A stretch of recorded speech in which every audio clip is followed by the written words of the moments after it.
नमस्कार साथियों, कैसे हैं आप लोग। मैं उम्मीद करता हूं कि आप सब लोग अच्छे होंगे और आपकी तैयारी भी बेहतरीन तरीके से चल रही होगी। और जो लोग अच्छे नहीं हैं वह सबसे पहले अपने स्वास्थ्य का ध्यान रखें, उसके बाद अपने पढ़ाई का ध्यान रखें और तीसरे नंबर पे अपने जीवन से जुड़ी हुई अन्य चीज़ों का ध्यान रखें, जैसा कि आप लोग हमेशा रखते हैं। तो आज का लेक्चर हम लोग का इतिहास लेखन पे होने वाला है। तो यदि आप हमारे चैनल पे पहली बार आए हैं तो आपसे रिक्वेस्ट है कि आप हमारे चैनल के प्लेलिस्ट में चले जाएं, या फिर आप प्लेलिस्ट में नहीं जा पाते हैं तब आप अपने यूट्यूब में जाएं और आप वहां पर सर्च करें इतिहास लेखन या फिर हिस्टोरियोग्राफी बाय अमृत राज। सबसे ऊपर में हमारा लेक्चर आएगा, फिर आप वहां से चैनल के लिंक के माध्यम से आप प्लेलिस्ट तक चले जाएंगे। वहां पे जाएंगे तब आपको इतिहास लेखन के नाम से एक प्लेलिस्ट मिलेगा, जिसमें लगभग 18 से 20 वीडियो आपको मिलेंगे। सभी के सभी वीडियो क्रमबद्ध तरीके से लगाए गए हैं, एक ऑर्डर में लगाया गया है। तब आप एक एक करके उन तमाम सारे वीडियो को देख लीजिएगा और उसके साथ साथ उसका नोट्स भी तैयार कर लीजिएगा, ताकि एग्जामिनेशन से पहले आपको रिवीजन करने में सुविधा हो सके, किसी भी तरीके की परेशानी का सामना ना करना पड़े। तो यदि हम लोग इतिहास लेखन की बात करें तो यह किनके लिए महत्वपूर्ण हो जाता है, यदि इन शॉर्ट बात करें तो एक तो आप यदि असिस्टेंट प्रोफेसर का एग्ज़ाम कहीं पे देते हैं उसके लिए महत्वपूर्ण है। दूसरे नंबर पे आप पीएचडी या फिर एमफिल का कहीं एंट्रेंस देते हैं, चाहे वो जेएनयू का हो, चाहे वो डीयू का हो, चाहे वो जामिया का हो, चाहे वो हैदराबाद का हो, किसी भी विश्वविद्यालय का यदि आप पीएचडी एवं एमफिल के लिए एंट्रेंस एग्जामिनेशन देते हैं तब आपको वहाँ पर भी इसका लाभ मिलेगा। और तीसरे नंबर पे जिसके लिए हम लोग पढ़ रहे हैं बेसिकली, वह है नेट एवं जेआरएफ के एग्जामिनेशन में। तो आप देखेंगे कि नेट एवं जेआरएफ के एग्जामिनेशन में यूनिट 10 में इसको शामिल किया गया है। यूनिट 10 जो है मुख्य तौर पे इतिहास लेखन पर ही आधारित है। उसके अलावा वैसे छात्र जो इग्नू में पढ़ते हैं उनका MHI 03 में सिलेबस पढ़ना है। और इन सब के अलावा 5वें नंबर पे वैसे कोई भी छात्र जो किसी विश्वविद्यालय में अभी मास्टर डिग्री कर रहे हैं तो उनको 3rd सेमेस्टर में या फिर कहीं कहीं पे 1st सेमेस्टर में इतिहास लेखन पढ़ना होता है।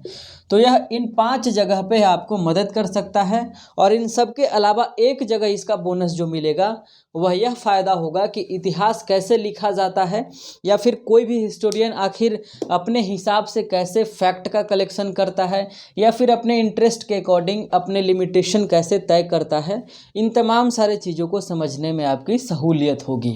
तो चलिए फिर आज के लेक्चर की शुरुआत करते हैं। सबसे पहले यदि आपने थंबनेल को देखा होगा यूट्यूब पर तो आपको पता होगा कि आज हम लोग क्या बात करने वाले हैं। आज हम लोग बेसिकली बात करने वाले हैं रोमन इतिहास लेखन के बारे में, जिसको अंग्रेजी में बोलेंगे रोमन हिस्ट्री राइटिंग या फिर रोमन हिस्टोरियोग्राफी। जो भी आप लिखना चाहते हैं हेडिंग दे दीजिए।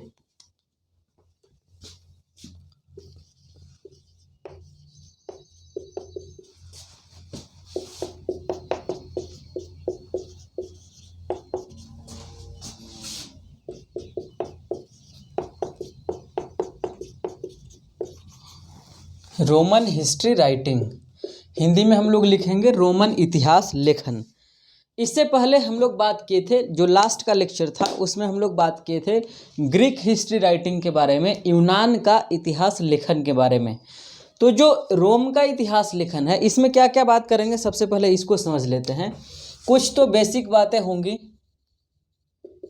जो होनी भी चाहिए। दूसरी बातें होंगी कि इसमें कौन कौन से इम्पॉर्टेंट हिस्टोरियन हैं या फिर उनके फाउंडर कौन कौन हैं उनके बारे में जान लेंगे। तीसरे नंबर पे इसमें कलेक्टेड वर्क्स के बारे में जान लेंगे कि इसमें कौन कौन सी किताबें महत्वपूर्ण हैं। चौथे नंबर पे जान लेंगे कि इसमें किन किन चीज़ों को शामिल किया गया है। इसको क्या बोलेंगे, सब्जेक्ट मैटर, जो कि इतिहास लेखन का जान होता है। सब्जेक्ट मैटर के तौर पे इन्होंने किन किन चीज़ों को कलेक्ट किया। और 5वें नंबर पे हम लोग पढ़ सकते हैं कि इनका क्या मेथड रहा है।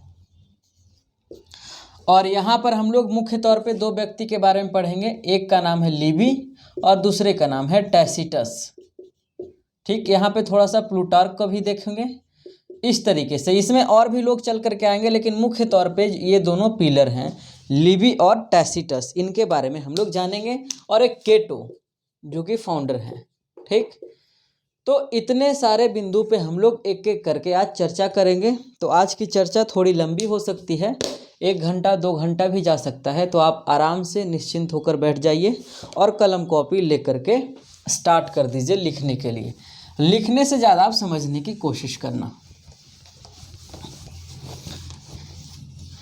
यदि हम लोग बेसिक बात की बात करें, यदि हम लोग कहें, यदि मूलभूत जो बातें हैं रोमन इतिहास लेखन की शुरुआत होने से पहले, तो आप देखेंगे कि रोमन इतिहास लेखन पे सबसे ज़्यादा यदि किसी का प्रभाव रहा है तो वह यूनानी इतिहास लेखन का रहा है। यूनानी इतिहास लेखन के पश्चात ही एक नए इतिहास लेखन का जन्म हुआ, जिसे हम लोग रोमन इतिहास लेखन के नाम से जानते हैं। अंतर बस इतना है कि यहाँ पर अन्य लेखक चल कर के आएंगे और यहाँ का जो साम्राज्य विस्तार होगा, जो ज्योग्राफिकल लिमिटेशन होगा वह अलग होगा। वहाँ पर यूनान का गुणगान किया जा रहा था, यहाँ पर रोम का गुणगान किया जाएगा। लगभग सेम बातें होंगी। तो यदि आपसे कोई कहे कि रोमन इतिहास लेखन पहले आया या फिर यूनान का इतिहास लेखन पहले आया, तो ऑब्वियस सी बात है यूनान का इतिहास लेखन पहले आया है। और यूनान का इतिहास लेखन मुख्य तौर पे 3 फेज में था, जिसको हम लोग बारी बारी से पढ़े थे। प्री क्लासिकल फेज, उसके बाद हेरोडोटस का फेज था और थुसिडाइडिस का फेज था, और तीसरे नंबर पे यूनानी इतिहास लेखन इन हेलेनिस्टिक पीरियड के बारे में हम लोग पढ़े थे। उसके बाद हेलेनिस्टिक पीरियड के बाद एक नए इतिहास लेखन का जन्म हुआ, जिसे रोमन इतिहास लेखन के नाम से हम लोग जानते हैं।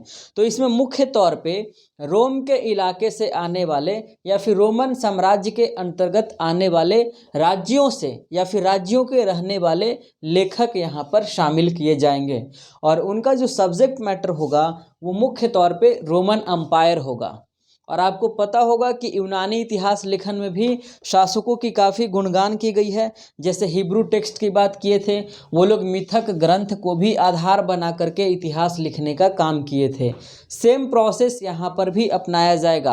रोमन इतिहास लेखन में भी मिथक परंपराओं को, किंवदंतियों को, किंवदंती का मतलब होता है कहीं सुनाई गई कथा। जैसे आप गांव में जाते हैं तो गांव में बहुत तरीके की चीज़ें चलती है, कही जाती है, सुनाई जाती है, बहुत दिनों से चलता रहा। जैसा कि मैंने पिछले वीडियो में मैंने अपने किस्से का जिक्र किया था, तो उस तरीके से सभी जगह पे है।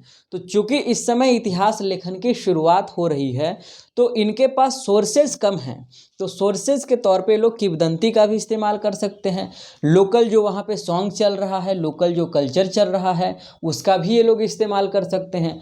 और इन तमाम सारे चीज़ों के अलावा जो वर्शिप का जो पूजा स्थल होता था, चाहे वो मंदिर हो, चाहे वो चर्च हो, चाहे वो गुरुद्वारा हो, जो कुछ भी हो। हालांकि उस समय गुरुद्वारा तो आएगा नहीं, सिक्खी धर्म नहीं था, मस्जिद भी नहीं आएगा उस समय, क्योंकि हम लोग बहुत पीछे चल रहे हैं, 500-600 BC की बात कर रहे हैं।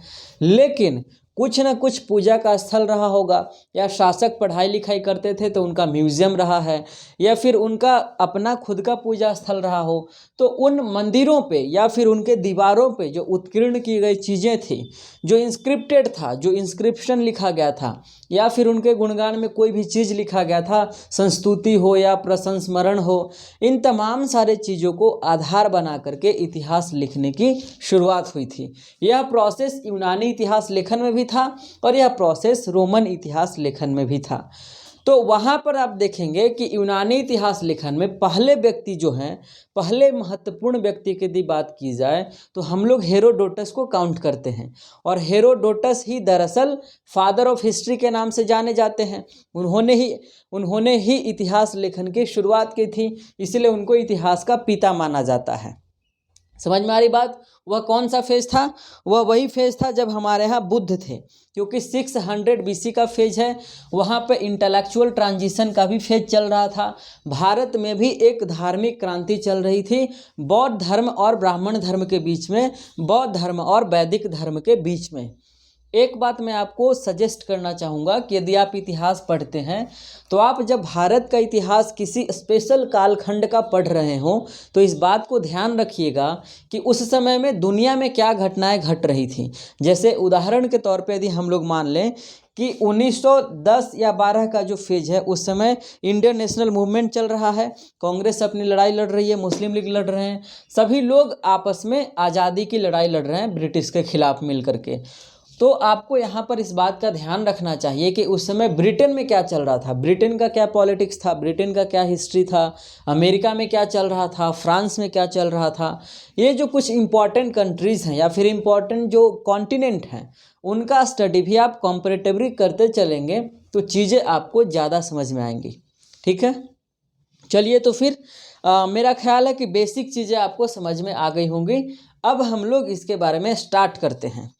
सबसे पहले व्यक्ति की यदि बात करें इसमें, तो फाउंडर के तौर पे या फिर जो भी कहें आप, उनका नाम है केटो। उनका क्या नाम है? केटो। केटो के बारे में कुछ पॉइंट लिखिएगा। केटो का पूरा नाम है वरिष्ठ केटो या सेंसर केटो भी कह सकते हैं। सेंसर केटो दरअसल इसका नाम नहीं था, केटो के समय में सेंसरशिप लगा दिया गया था, इसलिए कई लोग इसे सेंसर केटो के नाम से भी जानते हैं। इसका जो टाइम है मेरे प्यारे साथियों वह लिखिएगा 234 से लेकर के 149 BC। ठीक है, 234 से लेकर के 149 BC।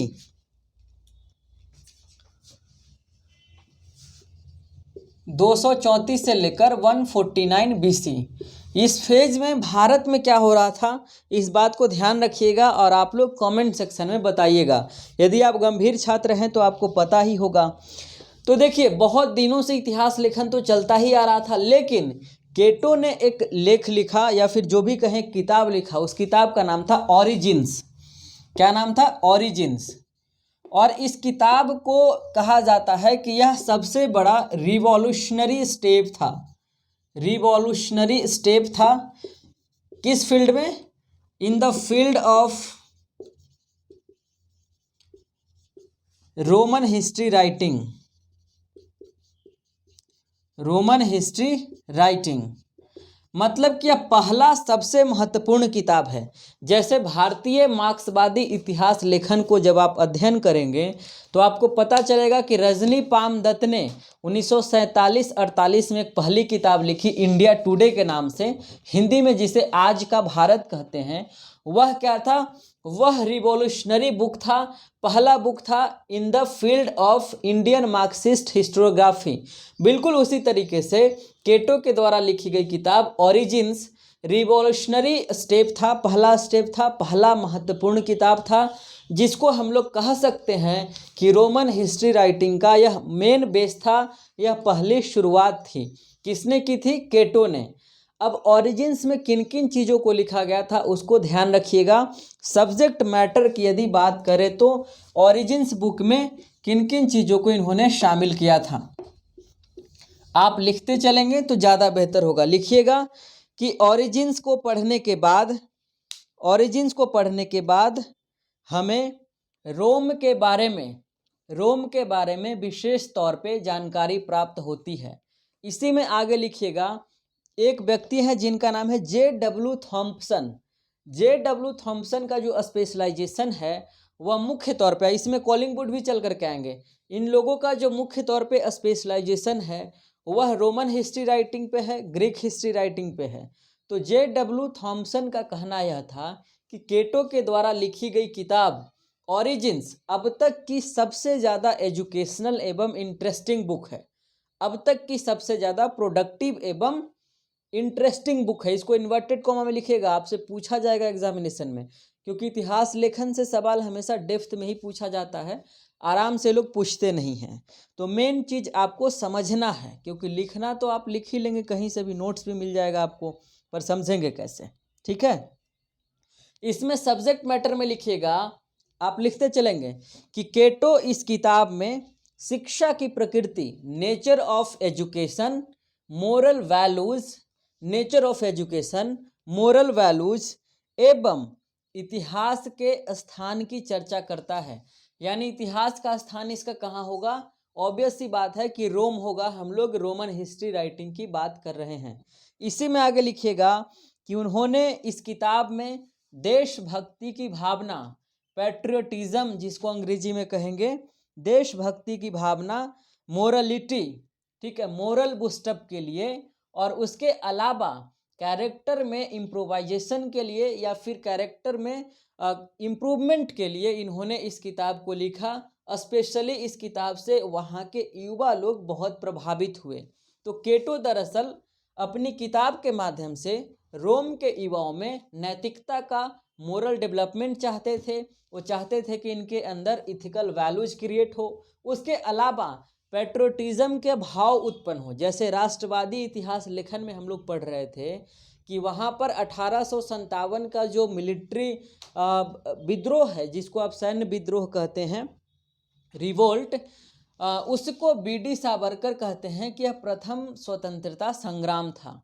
वह जो किताब भी लिखा गया वह इस निर्णय के साथ या फिर इस डेडिकेशन के साथ लिखा गया कि भारत के युवाओं में पेट्रोटिज्म की भावना उत्पन्न हो। बिल्कुल उसी तरीके से केटो ने भी ओरिजिन्स नामक किताब में उन तमाम सारे चीज़ों को इसलिए शामिल किया ताकि रोम के युवाओं के ऊपर या फिर युवाओं के अंदर नैतिकता का डेवलपमेंट हो, डेवलपमेंट ऑफ मोरल वैल्यूज़ हो and development of the feeling of patriotism हो। इन तमाम सारे चीज़ें जो थी उनके उद्देश्य में शामिल थी। इसी में आगे पॉइंट लिखिएगा कि इस किताब में आगे लिखिएगा इसी में कि इतिहास से क्या क्या फ़ायदा हो सकता है, ठीक है, इतिहास कितना प्रोडक्टिव है, उसको भी ध्यान में रख करके केटो ने इस किताब को लिखा था। बहुत ही इंटरेस्टिंग बुक है, ठीक है। इसी में आगे लिखिएगा एक किताब उन्होंने लिखा, केटो की जब मृत्यु हो गई, लिखिएगा केटो की मृत्यु के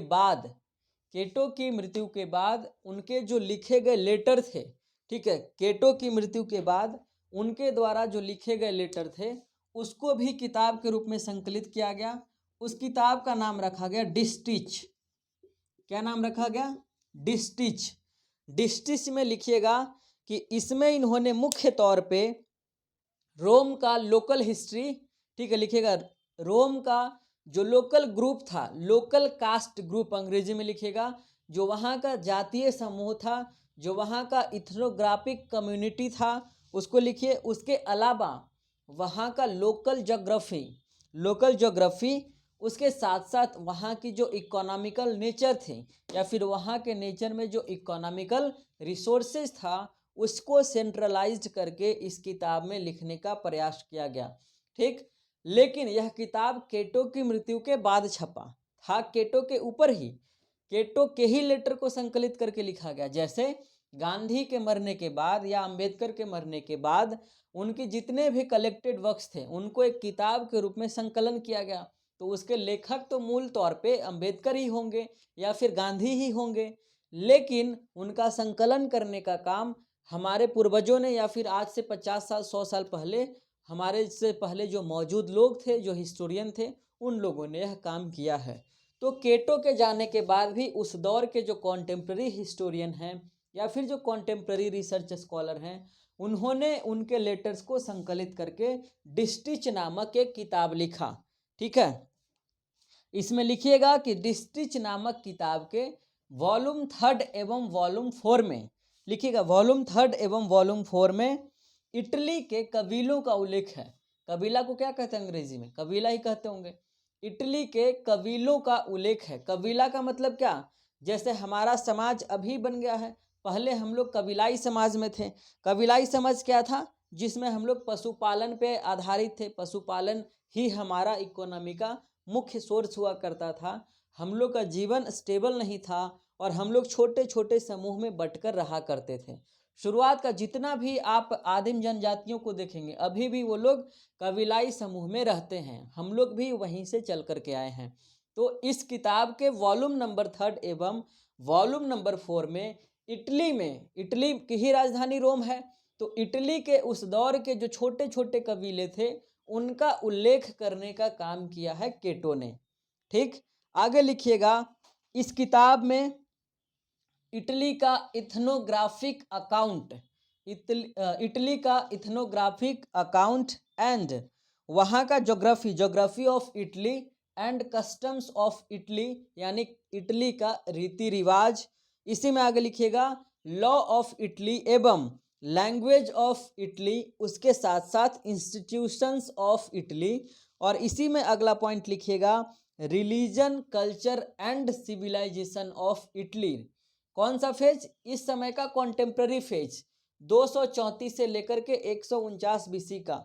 हालांकि अपने से पहले का भी इतिहास लिखते हैं, ठीक है, रिसोर्सेज को कलेक्ट करके। तो इसमें आपको पता चला डिस्ट्रिक्ट में किन किन चीज़ों को सब्जेक्ट मैटर के तौर पे शामिल किया गया है। देखिए, किसी भी किताब का अध्ययन करिए तो जब हम लोग उस किताब को रिव्यू करते हैं तो मुख्य तौर पे 3 बात को ध्यान रखिएगा। उस किताब को किसने लिखा है, और जब इतिहास लेखन हम लोग पढ़ते ही इसीलिए हैं कि आप किसी भी किताब को पढ़ने से पहले उस हिस्टोरियन को पढ़िए, उस लेखक को पढ़िए, और लेखक को पढ़ने से पहले उसके जितने भी बैकग्राउंड हैं उसको जानने की कोशिश कीजिए। चाहे उसका पॉलिटिकल बैकग्राउंड हो, सोशल बैकग्राउंड हो, इकोनॉमिकल बैकग्राउंड हो, कल्चरल बैकग्राउंड हो, किसी भी तरीके की उसकी पृष्ठभूमि हो, उसको पढ़िएगा। ताकि आप पढ़ेंगे जब उसके लिखे गए किताब को, तब आपको चीज़ें ज़्यादा समझ में आएंगी कि उनका जो इंटरेस्ट है इस टॉपिक पे क्यों है, यही एरिया क्यों उन्होंने चुना है। ठीक है, समझ में आ गई बात? यहाँ तक समझ में आ गई तो ठीक है, आगे बढ़ते हैं। अब देखते हैं कि ओरिजिन्स जो किताब था इसमें तो रोम के युद्ध के बारे में भी चर्चा किया गया था। तो केटो की एक सबसे अच्छी बात क्या है, केटो ने एक बहुत बेहतरीन काम किया कि जैसे रोम में कोई भी युद्ध होता था तो अक्सर क्या होता है कि युद्ध में जीतने के बाद हम लोग सेनापति को उसका क्रेडिट देते हैं या फिर राजा को क्रेडिट देते हैं। लेकिन केटो ने वैसा कोई भी काम नहीं किया। केटो ने कहा कि जितना भी युद्ध हुआ है रोम में उसको आम लोगों की वजह से, आम जन की वजह से, कॉमन पीपल की वजह से जीता गया है। ठीक है, कॉमन लोगों की वजह से जीता गया है। किसी भी सेनापति को इन्होंने डायरेक्ट क्रेडिट देने का काम नहीं किया, बल्कि सभी लोगों को सेम क्रेडिट दिया। ठीक, जैसे हम लोग इंडियन इंडिपेंडेंस मूवमेंट पढ़ते हैं तो हम लोग किसी खास व्यक्ति को क्रेडिट देते हैं, लेकिन यदि बेसिकली बात की जाए, यदि रूट में बात किया जाए तो आम लोगों की ही लड़ाई थी, आम लोगों ने ही लड़ करके भारत की आज़ादी को हासिल किया है। तो केटो ने क्या कहा कि यहाँ जो भी युद्ध जीता गया है यहाँ के कॉमन लोगों की यूनिटी की वजह से हम किसी भी एक व्यक्ति को क्रेडिट नहीं दे सकते हैं, वो राजा ही क्यों ना हो। और यही केटो का जो एटीट्यूड है इसके वजह से ही वहाँ का राजा इसके किताबों के ऊपर सेंसरशिप लगा देगा, ध्यान रखिएगा। ठीक है, और कहते हैं डब्ल्यू थॉमसन इस किताब के बारे में कहते हैं, किस किताब के बारे में, कि ओरिजिन्स के बारे में, कि ओरिजिन्स एक ऐसा किताब है जिसमें कॉमन नाउन का ही यूज़ किया गया है। कॉमन नाउन और प्रॉपर नाउन में क्या मतलब डिफरेंस है, इसको समझिए। जैसे मान लीजिए कि युद्ध हुआ, युद्ध में तो सेनापति भी जाएगा, राजा भी जाएगा, और उसके अलावा वहाँ के जो सेना है ये इसमें कॉमन लोग हैं। ठीक, तो यदि हम लोग जब किताब लिखेंगे तो हम लोग क्रेडिट यदि केवल एक व्यक्ति को दे देते हैं, यदि राजा को या फिर सेनापति को दे देते हैं तो वह तो प्रॉपर नाउन हो जाएगा। आपने आइडेंटिफाई कर दिया, उसको हिंदी में हम लोग व्यक्तिवाचक बोलते हैं, यानी कि एक व्यक्ति को आपने हीरो बना दिया। लेकिन इसने क्या किया कि पूरे किताब में कॉमन नाउन का यूज़ किया है, मतलब किसी भी एक व्यक्ति को हीरो बनाने का काम नहीं किया गया है। ठीक, लेकिन एक व्यक्ति जो है, एक जो है उसको इन्होंने प्रॉपर नाउन के तौर पे इस्तेमाल किया है, और वह है एक हाथी। उस हाथी का नाम है सूरस, लिखिएगा।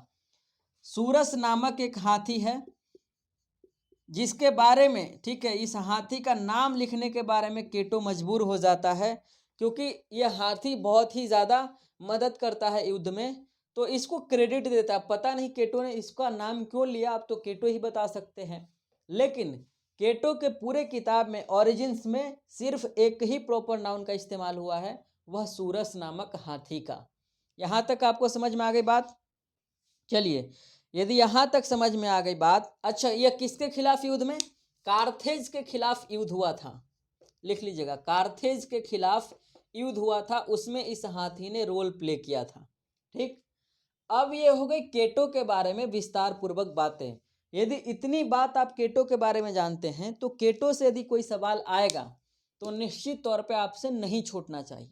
शर्त क्या है, आप ईमानदारी के साथ हमारे साथ पढ़े होंगे। ठीक, नहीं तो फिर ईमानदारी से आप नहीं पढ़िएगा तो फिर कोई मतलब ही नहीं पढ़ने का, फिर पढ़ाई छोड़ दीजिए। अब इसको हम लोग मिटाते हैं।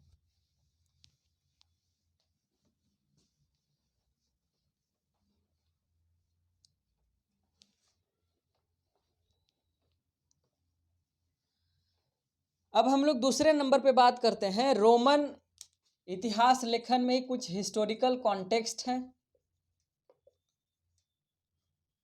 उसको थोड़ा सा जान लेते हैं। हिंदी में लिख लीजिएगा ऐतिहासिक संस्मरण, ऐतिहासिक संस्मरण। इसमें लिखिएगा, आगे लिखिएगा इसी में, कि रोमन साम्राज्य के लास्ट सेंचुरी में, रोमन साम्राज्य के लास्ट सेंचुरी में हमें उस दौर के ऐतिहासिक संस्मरण देखने को मिलते हैं या फिर देखने को प्राप्त होते हैं। ठीक, इसी में आगे लिखिएगा कि इस दौर में रोम के इतिहास लिखने वाले जो व्यक्ति थे वो मूल तौर पे कोई अधिकारी होते थे और विशेष तौर पे सैनिक अधिकारी होते थे। कौन? सैनिक अधिकारी, जिनको सेनापति कहते हैं, या फिर रोम का कोई पॉलिटिशियन होता था, वही रोम का हिस्ट्री लिखने का काम करता था। अब आप कॉमन सेंस लगाओ कि कोई भी पॉलिटिशियन अपने दौर का इतिहास लिखेगा तो क्या वो अपने आप की आलोचना करेगा?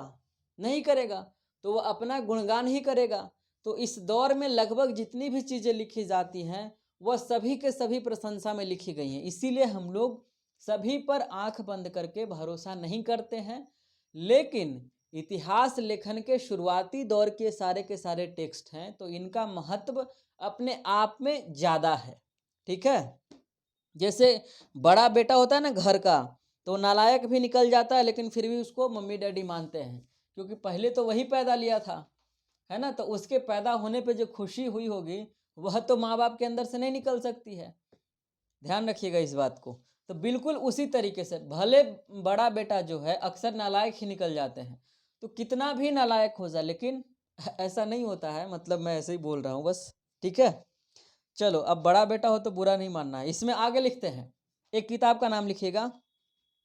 एक व्यक्ति है जिसका नाम है सेम्प्रोनियस, सेम्प्रोनियस असेलियो। कैसा कैसा नाम है, सेम्प्रोनियस असेलियो। सेम्प्रोनियस असेलियो ने लगभग 14 से 15 किताबें, ठीक है, लगभग 14 से 15 किताबें लिखी। किसके लिए? रोम के इतिहास के लिए। ठीक, और जब यह किताब लिख रहा था तो उस समय रोम का जो शासक था उसका नाम था सूला। क्या नाम था? सूला। और सूला का टाइम लिख लीजिए, सूला का जो टाइम है वह 90 से लेकर के, ठीक है, 90 से लेकर के 80 BC, 90 BC से लेकर के 80 BC तक, 90 ईसा पूर्व से लेकर के 80 ईसा पूर्व तक किसने कितनी किताबें लिखी? 14 किताबें। इसमें क्या लिखा है? रोम का इतिहास के बारे में लिखा गया है। ठीक, इसी में आगे लिखिएगा। अब देखो, चूंकि एक चीज आपको कॉमन लग रहा होगा कि अभी तक रोम में जितने भी इतिहास लेखन आए या इतिहासकार आए, उन सभी लोगों ने मोरल वैल्यूज को बहुत बीच में रखा।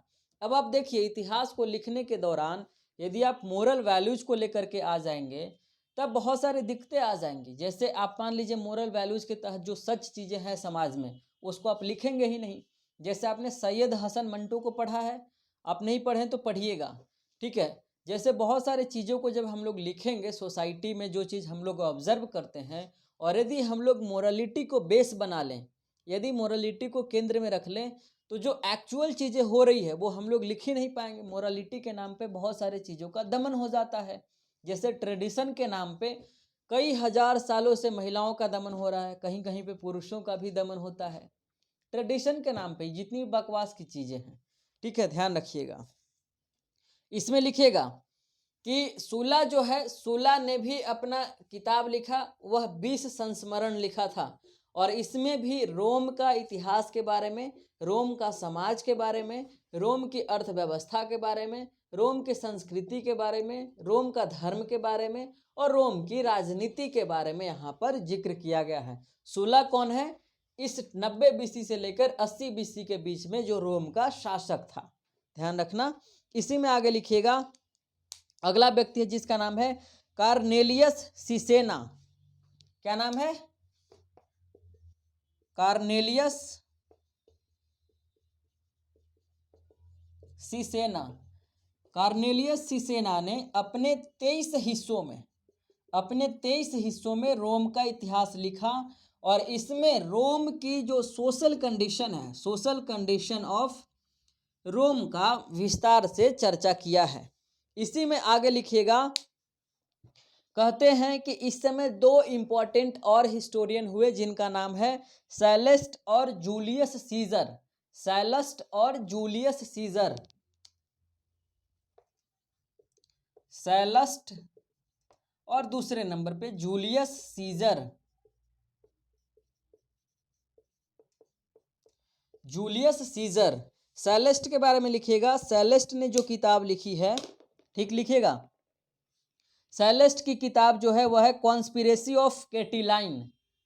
कॉन्स्पिरेसी ऑफ केटिलाइन और जगथाइन वॉर। यार कैसा कैसा किताब है,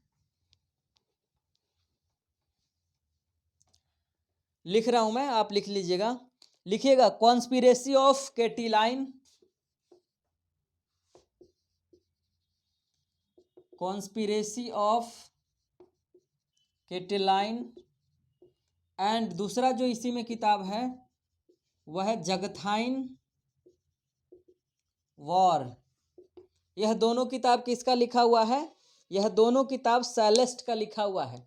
सैलेस्ट का जो टाइम है वह 86 से लेकर के 34 BC का यह व्यक्ति है, ठीक, रोम का ही रहने वाला है, ठीक। आगे लिखिएगा, जूलियस सीजर ने, ठीक है, जूलियस सीजर ने भी लिखा commentaries on the Gallic war, ठीक है, कमेंट्रीज ऑन द,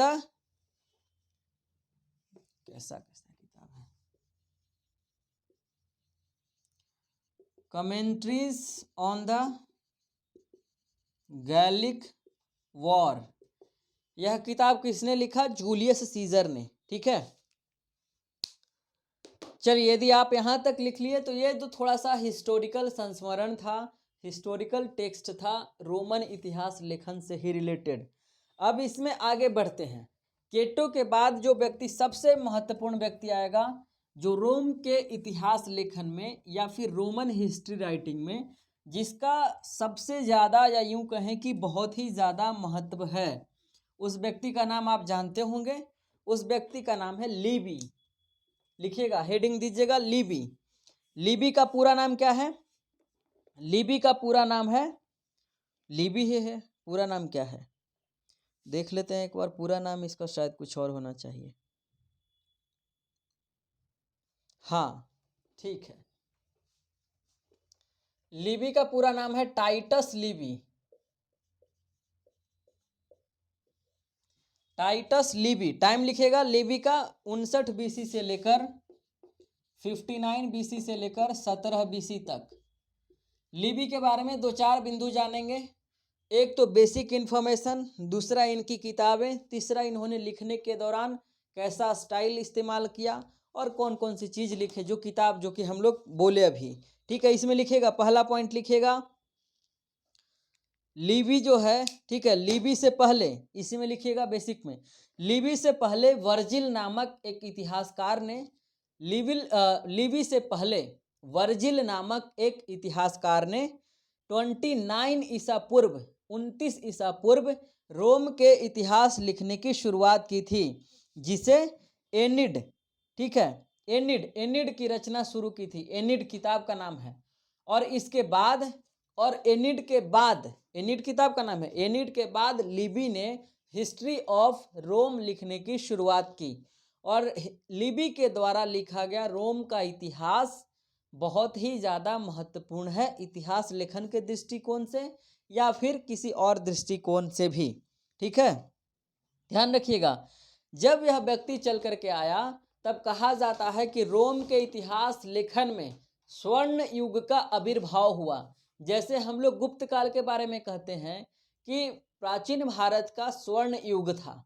हालांकि गुप्त काल में ही महिलाओं की स्थिति, शूद्रों की स्थिति, अति शूद्रों की स्थिति सबसे ज़्यादा दयनीय थी। लेकिन उस समय सोने के सिक्के बहुत जारी किए गए थे और मंदिर कला का निर्माण भी बहुत हुआ था। बहुत सारे मंदिरों का निर्माण हुआ था। इवन कि गुप्त काल से ही मंदिर निर्माण कला की शुरुआत होती है। उससे पहले मंदिर नहीं बन रहे थे, उससे पहले बौद्ध धर्म का स्तूप वगैरह बन रहा था, हिंदुओं के मंदिर बनने की जो शुरुआत है वह गुप्त काल से ही स्टार्ट होती है। तो बिल्कुल उसी तरीके से लिबी के आने के बाद लिबी के फेज को ही रोम के इतिहास के लेखन में स्वर्ण युग के नाम से जाना जाता है। ठीक, आगे लिखते हैं।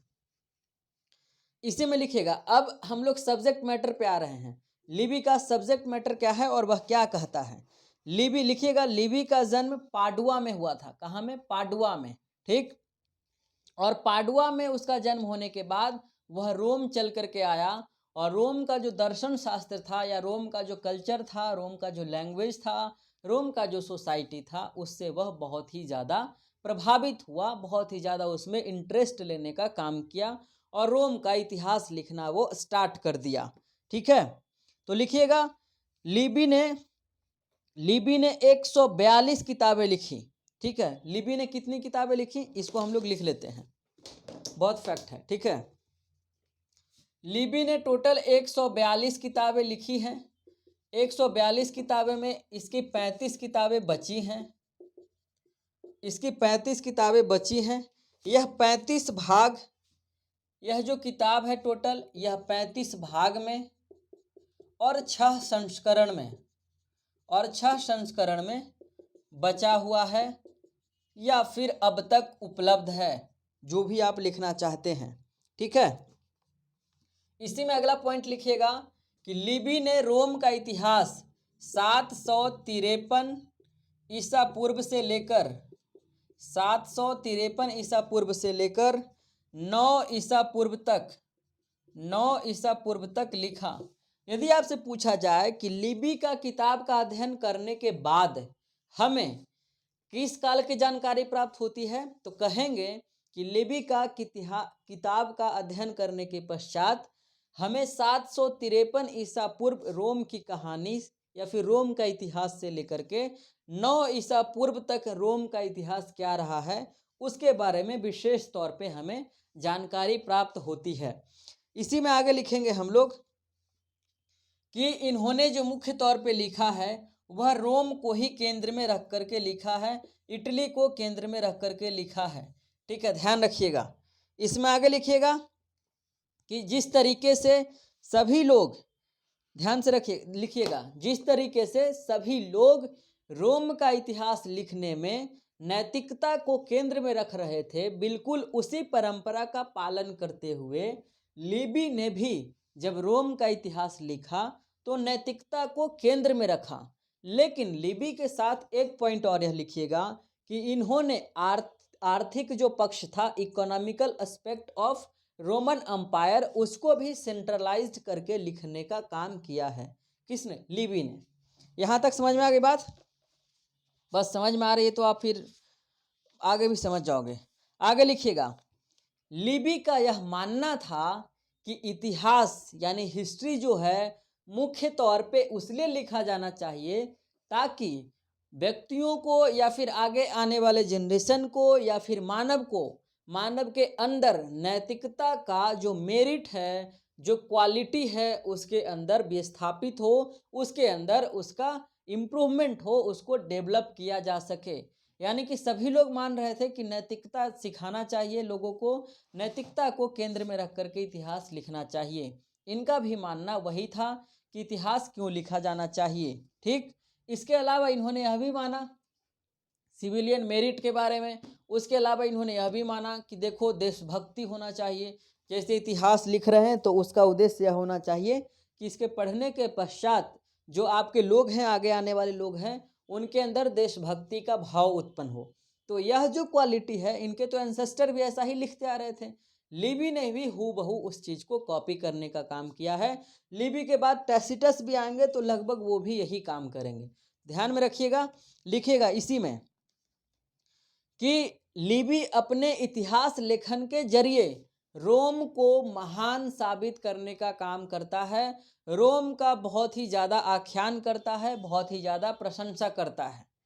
समझ में आ रही बात? ऑब्वियस सी बात है, यदि देशभक्ति की बात होगी तो मान लीजिए भारत में कोई भी गलत भी चीज़ हो रहा है, तब आप उसको राष्ट्रवाद के नाम से जोड़ करके आम लोगों तक पहुंचाने का काम करेंगे। देशभक्ति उत्पन्न करना है तो, यदि पेट्रोटिज्म को केंद्र में रखा जाए तब। लेकिन यदि क्रिटिकल व्यू रखेंगे तब आप गलत चीज की आलोचना करेंगे। लेकिन इनका तो व्यू क्रिटिकल था ही नहीं, इन्होंने रोम को महान या रोम की भव्यता को साबित करने का काम किया था, जिम्मा ही ले लिया था, तो कैसे आलोचना करेंगे? समझ में आ रही बात? इसीलिए तो लिबी ने कहा कि किताब इसलिए लिखो ताकि लोगों के अंदर देशभक्ति उत्पन्न हो, भले मतलब देश में कुछ भी होता रहे। आगे लिखिएगा, आगे लिखिएगा।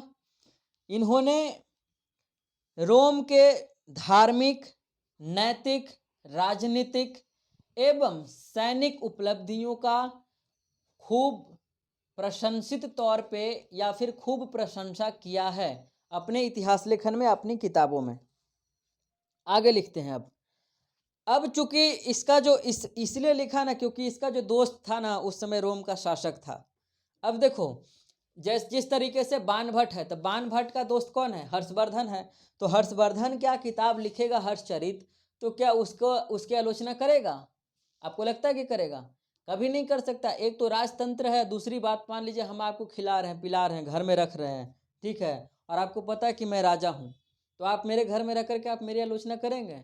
नहीं करेंगे, क्योंकि आपको पता है कि ये तलवार जो है म्यान से निकल करके कभी भी हमारे गर्दन पे आ सकता है और हम लोग कभी भी अल्लाह के प्यारे हो सकते हैं। तो इस बात को ध्यान में रखेंगे कि नहीं? लिबी भी इस बात को ध्यान में रखता था, समझदार था। आगे बात करते हैं, इसके थोड़ा सा पद्धति के बारे में बात कर लेते हैं, या इसका जो तरीका रहा है उसको थोड़ा सा हम लोग देख लेते हैं। लिखिएगा तरीका, इसमें लिखिएगा कि इतिहास लिखने के लिए इसने अपने से पहले जितने भी हिस्टोरियन थे उनके द्वारा जो किताबें उपलब्ध करवाई गई थी मार्केट में, उन सभी को इसने आधार बनाया, उन सभी को आधार बना करके इतिहास लिखने का काम किया है। इसी में लिखिएगा कि वह पॉलीबियस के द्वारा, ठीक है, वह पॉलीबियस के द्वारा लिखे गई किताबों को भी अपने स्रोत के तौर पे अपने इतिहास लेखन में शामिल करता है। आगे लिखिएगा, वह लिखता है, लिबी के बारे में लिखिएगा इन्वर्टेड कॉमा में, कहते हैं कि लिबी के अंदर धर्म के लिए, ऑब्वियस सी बात है क्रिश्चियन ही होगा या यहूदी होगा, वही तो हो सकता है। लिबी के अंदर अपने धर्म के लिए या धर्म के प्रति इतनी ज़्यादा इज्जत थी कि वह उसके अंदर मौजूद या फिर व्याप्त अंधविश्वासों को भी स्वीकार करता था, अपने तमाम तरह के चमत्कारिक शक्तियों का भी प्रयोग करता था और किंवदंतियों का भी प्रयोग करता था अपने इतिहास लेखन में। तो वह बहुत ही अंधविश्वासी व्यक्ति था। लिबी शुरुआती दौर का व्यक्ति है ना, साइंस तो उस समय उतना डेवलप नहीं हुआ है, तो अंधविश्वासी होना एक समाज की स्वाभाविकता होगी। तो समय से तो आगे कोई नहीं चल सकता है ना, हर एक व्यक्ति का लिमिटेशन होता है। जो 50 साल 100 साल तक आगे तक सोच सकता है, उससे ज़्यादा आगे नहीं सोचेगा। कोई 200 साल सोच ले, हो सकता है 300 भी कोई सोच सकता है, लेकिन उसका एक लिमिटेशन होगा, वो अनंत काल तक नहीं सोच सकता है। युग के अंदर व्यक्ति बंधा हुआ होता है, और जो आपका समाज सरकमफेरेंस तैयार करता है वो आपको दरअसल कॉम्प्लेक्स कर देता है, आपको बाउंड्री से लिमिटेड कर देता है, आप वहाँ से ज़्यादा नहीं सोच पाते हैं। लिबी के साथ भी शायद ऐसा ही प्रॉब्लम रहा होगा, ठीक है, जो भी हो, लेकिन लिबी जो है अंधविश्वासी है। आगे लिखिएगा, लिबी ने अपने इतिहास लेखन में पद्धति के तौर पे आलोचनात्मक पद्धति का, क्रिटिकल व्यू का इस्तेमाल नहीं किया है, किसी भी एंगल से किया ही नहीं है। क्या लिबी को हम लोग साइंटिफिक मेथड वाला हिस्टोरियन मान सकते हैं? नहीं मान सकते हैं। जो व्यक्ति अंधविश्वासी होगा, आप शकुन को मानेगा या मानेगा कि 4 बजे चुड़ैल आती है वहाँ पे पीपल के पेड़ पे, तो उस व्यक्ति का अप्रोच साइंटिफिक कैसे हो सकता है? लिबी का अप्रोच साइंटिफिक बिल्कुल भी नहीं था, ठीक है, समझ में आ गई बात। और दूसरी अगला पॉइंट लिखेगा इसी में, लिबी ने इतिहास लेखन की पद्धति में, या फिर लिबी ने अपने इतिहास लेखन की पद्धति में रोम के कुलीन वर्ग का, ठीक है, लिबी के इतिहास लेखन की पद्धति में रोम के कुलीन वर्ग के प्रति ज्यादा पक्षपात या फिर ज्यादा पूर्वाग्रह दिखता है। पूर्वाग्रह का मतलब उसके विरोध वाला पूर्वाग्रह नहीं, पूर्वाग्रह विरोध का भी हो सकता है और समर्थन का भी हो सकता है। समर्थन कहने का मतलब इस तरीके से कि जैसे यहूदियों के बारे में आमतौर पर पूर्वाग्रह है कि वो लोग बहुत टैलेंटेड होते हैं, क्योंकि बहुत ज़्यादा नोबेल पुरस्कार वो लोग लिए। लेकिन एक परसेप्शन मतलब एक निगेटिव परसेप्शन यह भी होता है कि बहुत बदमाश किस्म के होते हैं, इसीलिए हिटलर ने मारा था। तो जो आपका परसेप्शन है, पूर्वाग्रह है, वो पॉजिटिव भी हो सकता है, निगेटिव भी हो सकता है। बिल्कुल उसी तरीके से जैसे आपका एटीट्यूड जो होता है वो पॉजिटिव भी हो सकता है, निगेटिव भी हो सकता है। समझ में आ रही बात? इसमें आगे लिखिएगा, पद्धति लिख लिए, इसमें इसी में आगे लिखिएगा शैली, style, style of history writing of Libby. इसमें लिखिएगा कि वह, ऑब्वियस सी बात है, शैली में भी वही बात होगा जो हम पहले लिखवा चुके हैं, इसलिए ज़्यादा कुछ इसमें लिखना नहीं है। उसकी जो शैली है, लिबी का जो स्टाइल है, वह कथा शैली है।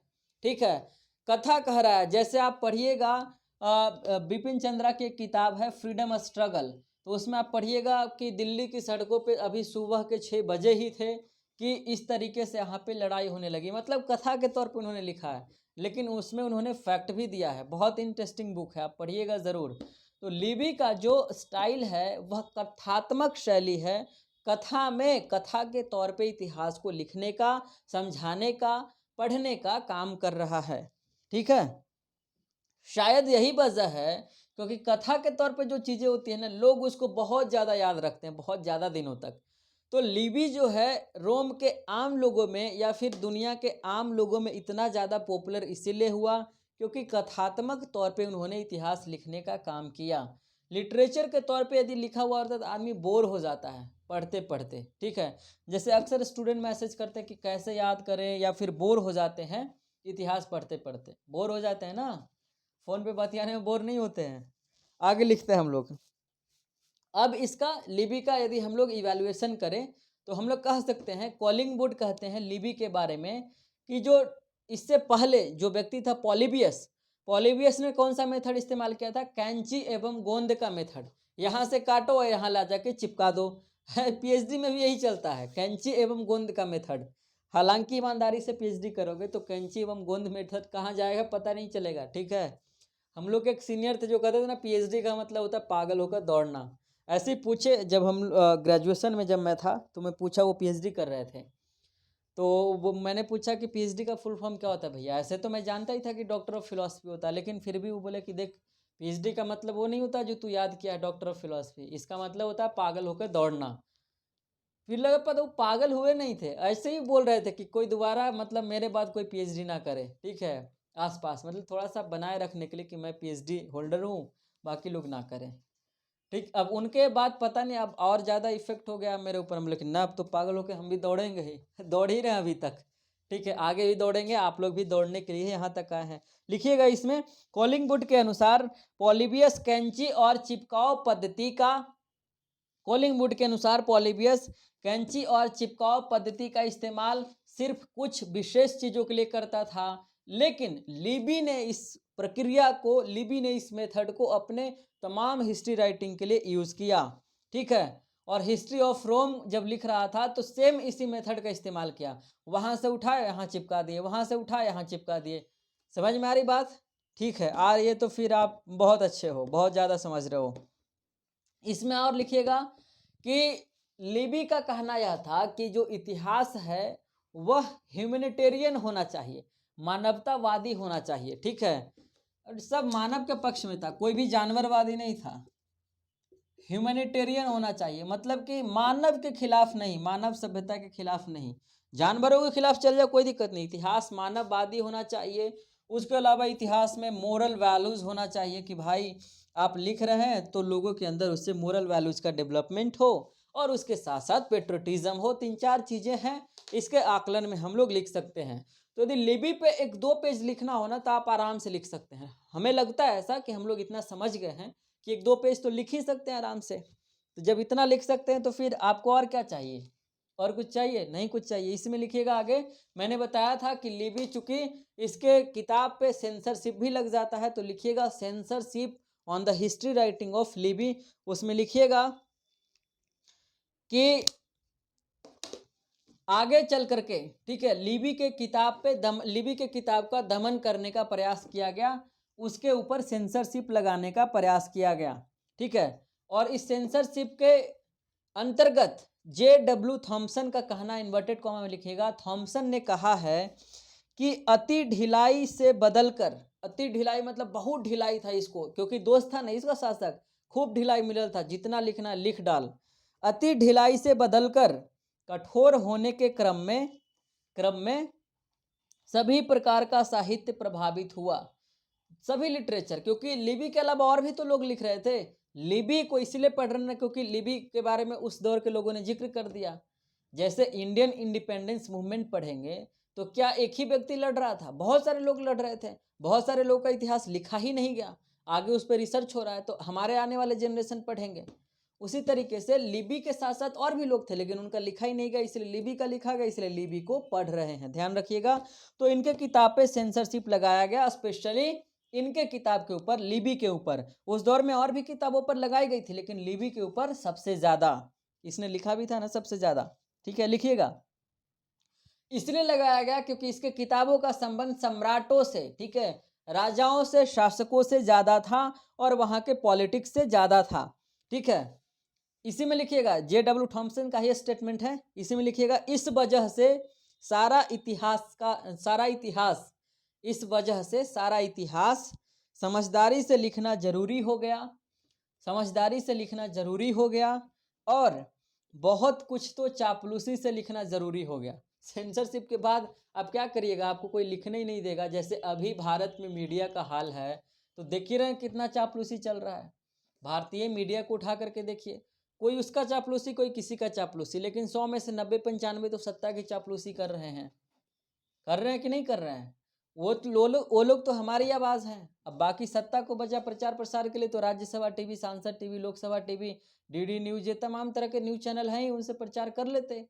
लेकिन यह जो प्राइवेट मीडिया है उसको भी सत्ता के द्वारा हथिया लिया गया है, या फिर यूँ कहें कि भारत की पत्रकारिता ने सत्ता के सामने अपना जो भी कहें मतलब हथियार डाल दिए हैं। अब क्या कर सकते हैं, आगे बात करते हैं। इसी में एक व्यक्ति और है जिसका नाम लिख लीजिए, वेलियस पेटरक्यूलस। उसने भी रोम का इतिहास लिखा है।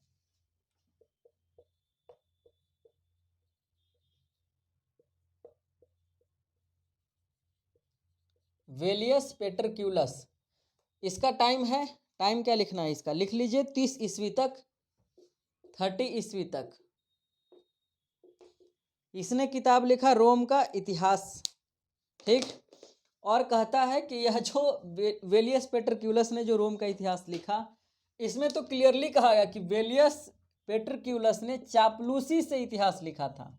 चापलूस टर्म यूज किया गया है। अब मैं क्या बोलूं, चापलूसी से रोम का इतिहास लिखा ताकि रोम का जो शासक है वो खुश रहे और हमारे ऊपर सेंसरशिप नहीं लगाए। यहाँ तक समझ में आ गई बात। तो हम लोग लिबी के बारे में बात कर लिए। अब हम लोग टैसिटस के बारे में बात करते हैं, और टैसिटस के बाद फिर चीज़ें कैसे परिवर्तित हुई उसके बारे में भी हल्का सा बात करेंगे। थोड़ा ये बड़ा है तो कोई बात नहीं, देखते हैं। चलिए, अभी तो 53 ही हुआ है, आगे देख लेते हैं।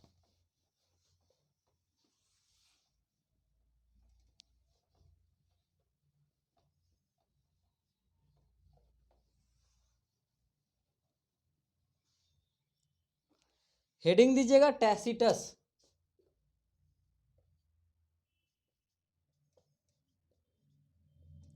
टैसिटस का टाइम लिखिएगा 55 से लेकर के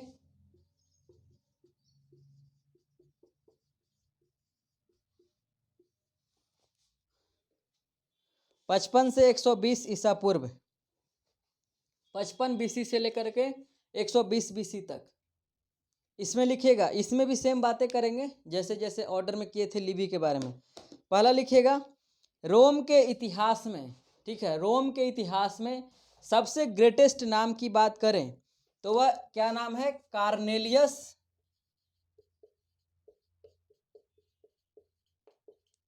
टैसिटस। यह रोमन हिस्ट्री राइटिंग में सबसे महत्वपूर्ण नाम है, ग्रेटेस्ट, ठीक है, लिखिएगा। इसका जन्म जो है 55 ईस्वी में, ठीक है, 55 ईस्वी में, और निधन 120 ईसा पूर्व हुआ। 55 से लेकर के 120 तक, ठीक है, 120 ईसा पूर्व हुआ था। इसने जो है, इसके ऊपर शुरुआत से ही रोम का प्रभाव रहा है, रोमन साम्राज्य का या रोमन सामाजिक इतिहास का इसके ऊपर प्रभाव रहा है, ठीक है। यह जो व्यक्ति है एक राजकीय व्यक्ति था। राजकीय व्यक्ति कहने का मतलब जो सरकारी ऑफिसर्स होते हैं वो सभी के सभी राजकीय व्यक्ति हैं। जैसे हम लोग राजकीय व्यक्ति हैं, यूजीसी से फेलोशिप मिल रहा है तो राजकीय व्यक्ति हैं।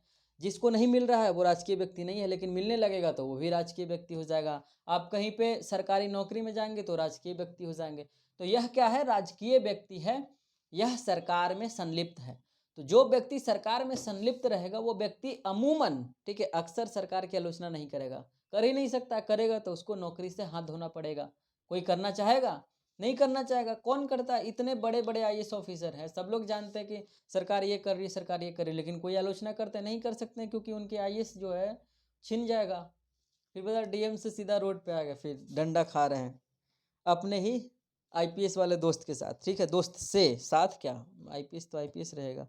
लिखिएगा इसमें टैसिटस का कार्य या फिर टैसिटस का कलेक्टिव वर्क्स, इसमें लिखिएगा पहले नंबर पे। पहला किताब लिखिएगा dialogues on the orators. Dialogue on the orators, यार ऐसा ऐसा किताब है कि मुझे भी याद नहीं होता। लिखिएगा डायलॉग्स ऑन द ऑरेटर्स। दूसरा इसी में लिखिएगा एग्रीकोला, कोका कोला की तरह। तीसरा लिखिएगा डी जर्मेनिया। यह सब जो किताब है ना, कहा जाता है कि छोटा मोटा इसका किताब है, इस सब को लोग नज़रअंदाज कर देते हैं। इसका जो सबसे महत्वपूर्ण किताब है उसके बारे में चर्चा होती है, वह हिस्ट्रीज, और किताब का नाम है बाबू हिस्ट्रीज, और एक का नाम है annals. Anal school of historiography पढ़े थे आप? पढ़िएगा, बहुत मजा आएगा। ठीक है, लिखिएगा हिस्ट्री जो किताब है वो गलबा से लेकर डोमिशियन की मृत्यु तक लिखा गया है। 66 से लेकर के 66 एडी से लेकर के 96 एडी तक का इतिहास है इसमें। कहाँ से कहाँ तक? गलबा एक शासक है और डोमिनिशियन, इसके बीच का इतिहास है। ठीक है, हिस्ट्री जो है 14 भाग में है, 14 भाग में है, 12 भाग इसका बचा हुआ है। हिस्ट्रीज बुक है, ध्यान रखिएगा, बुक का नाम है। 14 भाग में लिखा था, 12 भाग अभी तक बचा हुआ है। समझ में आ गई बात? आगे लिखते हैं। सॉरी, 12 मतलब 14 या 12 भाग में लिखा गया है, और 4 जो है मुख्य तौर पे बचा हुआ है। ठीक है, 4 भाग मुख्य तौर पे बचा हुआ है। इसमें क्या है? एनल्स में जो है जूलियन डायनेस्टी का, जूनियर मत लिखना, जूलियन, जूलियट जैसे होता है ना, जूलियन डायनेस्टी की चर्चा की गई है एनाल्स नामक बुक में। और इसी में लिखिएगा एनाल्स में कई तरह के या कई शासकों की चर्चा की गई है। सम्राट का नाम लिख लीजिएगा। एनाल्स नामक किताब में जो सम्राट का नाम है वो लिखिएगा टाइबेरियस,